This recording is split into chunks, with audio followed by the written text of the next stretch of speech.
안녕하세요. 헬스조선 이금숙 기자입니다. 오늘 건강똑똑은 다시 돌아온 닥터스톡신 톡, 닥톡톡입니다. 흔히 보톡스라고 이야기하고 나는 보툴리눔 톡신을 주제로 이번 편에서는 톡신에 대한 여러 오해를 해소하는 시간을 갖도록 하겠습니다. 오늘 이 자리에는 톡신에 대한 다양한 오해를 풀기 위해 피부과 전문가 선생님 두 분이 자리해 주셨습니다. 홍대 샤인스타 의원 김동현 원장님, 타투아 의원 원주점 김희루 원장님 인사와 함께 간단하게 자기소개 부탁드리겠습니다. 안녕하세요. 홍대 샤인스타 의원 김동현 원장입니다. 네, 안녕하세요. 타투아 클리닉 원장 김희루입니다. 자, 그러면 지금부터 보툴리눔 톡신 5회편 본격적으로 시작하도록 하겠습니다.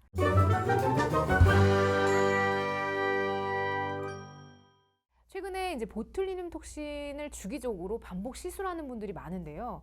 혹시 이제 톡신을 계속 맞으면 흔히 말하는 약물에 대한 내성 위험성은 없나요? 네. 보툴리눔 톡신은 효과가 영구적이지 않은 시술이므로 주기적으로 반복해서 시술해야 하는데 잦은 시술 주기로 고용량을 사용할 경우 내성 발생 위험성이 높아집니다. 또한 제품별 성분에 따라 내성 발생 여부가 달라지기도 하는데요. 따라서 톡신 시술 시 상담을 통해 부위별 적정 용량 및 주기를 확인할 뿐만 아니라 나에게 맞는 제품은 무엇인지, 성분은 어떻게 구성되어 있는지 꼭 확인해야 합니다. 그 내성이 이제 발생하면 돌이킬 수 없을 것 같은데 이 내성 예방이 중요한 이유에 대한 설명 좀 부탁드리겠습니다. 톡신 내성이 생겼다는 이야기는 체내 보툴리눔 톡신에 대한 항체가 형성되어 시술을 하더라도 효과가 없거나 떨어지는 상태를 말합니다. 톡신에 대한 내성이 안정성이 중요한 가장 큰 이유는 톡신이 미용뿐만 아니라 치료 목적으로 다양한 질환에 사용되기 때문입니다. 대표적으로 뇌졸중과 관련된 상지 국소 근육 경직의 치료나 근긴장 이상과 관련된 사시 및 눈꺼풀 경련 치료, 그리고 경부 근긴장 이상의 치료 등에 사용됩니다. 국내에서는 미용 목적으로 사용률이 높습니다. 그러나 미국과 유럽 같은 해외 국가들에서는 톡신을 치료 목적으로 사용하는 비율이 60% 정도인 만큼 혹시 모를 질환 발생 시 톡신의 효과를 보지 못하는 경우를 방지하기 위해 내성 안정성에 더욱 유의해야 합니다. 네.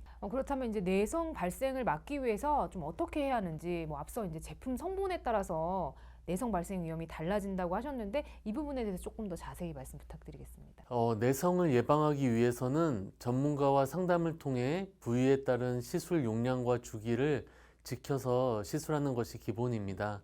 더 나아가서 시중에 보툴리눔 톡신으로 나온 다양한 브랜드의 제품이 있지만 최근 화제가 되고 있는 국내 대형 제약사 간의 균주 출처 공방에서도 알 수 있듯 톡신은 그 원료가 되는 균주의 출처가 명확한 제품을 사용하는 것이 중요합니다. 또 톡신의 내성을 발생시키는 가장 큰 원인으로 꼽히는 복합단백질이 포함된 제품인지 여부도 확인할 것을 추천드립니다. 복합단백질뿐만 아니라 톡신의 운반 과정에서 제품 안정화를 위해 사용하는 부형물에 따라 내성 발생에 영향을 미칠 수도 있습니다. 부형물은 모든 톡신 제품에 들어가는데 제조사마다 부형물 종류의 차이가 있습니다. 많은 제품에서 사용하고 있는 염화 나트륨이 비활성화 신경 독소라는 것을 생성시켜 내성을 유발한다는 여러 스터디 결과가 있습니다. 따라서 복합 단백질과 함께 비활성화 신경 독소를 포함하지 않는 순수 톡신을 사용할 것을 권합니다. 네, 오늘은 톡신에 대해 흔히 가지고 있는 대표적인 오해에 대해 이야기를 나누어 봤는데요. 가장 중요한 포인트는 수많은 보툴리눔 톡신 제품 중 복합 단백질과 비활성화 신경 독소를 포함하지 않은 순수 톡신을 사용해야 한다는 점일 것 같습니다.